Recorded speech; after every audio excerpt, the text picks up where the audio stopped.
Donc nous sommes Small, Medium, Large avec donc moi-même Marc Sirvin avec Clément Céliard, deux architectes DPLG.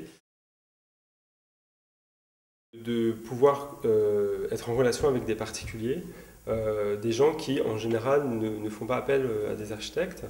Et c'est un moyen assez simple finalement de mettre notre métier qui est, je pense malheureusement à Paris, un peu trop renfermé sur lui-même, c'est-à-dire cité de l'architecture, pavillon d'Arsenal, etc. Et on n'a pas tellement l'occasion d'être confronté à d'autres personnes. Et je trouve que ce site, c'est un bon moyen de connaître des gens qui ne sont pas forcément dans ce milieu. Quand ça marche, quand le dialogue s'instaure et qu'on sent bien la personne en face, on va suivre le client dans une direction. Par exemple, on a des clients, les premiers clients qu'on a eus ensemble avec Clémence, c'était un jeune couple qui avait des goûts un peu sobres, un peu minimalistes, un petit peu classiques aussi, mais plutôt minimalistes. Donc on les a suivis sur cette direction. C'est d'amener des idées auxquelles le client, d'emblée, en général, le client a quand même sa petite idée, il a déjà un peu travaillé. Et nous, notre but, je pense, en tant qu'architecte, c'est d'aller plus loin et d'amener des nouvelles idées sans être en porte-à-faux. On les accompagne, on va dans le même sens. Comme notre nom l'indique, l'ambition, c'est de travailler sur différentes échelles. Small, plutôt du design.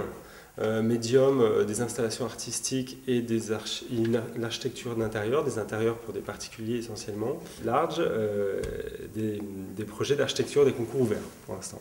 Il y a un classique qu'on apporte beaucoup et qui est très demandé, c'est tout bête, hein, mais c'est la paroi coulissante. Par exemple, nous, c'est vrai que dans tous nos projets, on se rend compte qu'on met des panneaux coulissants pour qu'il n'y ait pas une vraie séparation entre deux pièces. Et ça, c'est un grand classique qu'on met, parce que déjà, nous, on aime ça. Il y a un côté un peu espace japonisant et il y a un côté assez contemporain aussi. Déjà, je trouve mes sources d'inspiration, par exemple, dans la collection permanente de Beaubourg. Le fait d'aller voir des expos assez fréquemment, souvent, ça m'inspire pas mal. Et des promenades urbaines aussi, le fait d'avoir voyagé pas mal, vécu au Mexique par exemple, enfin Mexico c'est une ville que j'adore et qui est assez surréaliste et qui m'a toujours pas mal stimulé. Shanghai aussi bien sûr, la Chine ça a été un peu une claque qui m'a réveillé sur certaines choses et les voyages sont vraiment aussi une clé dans notre agence et notre création en fait.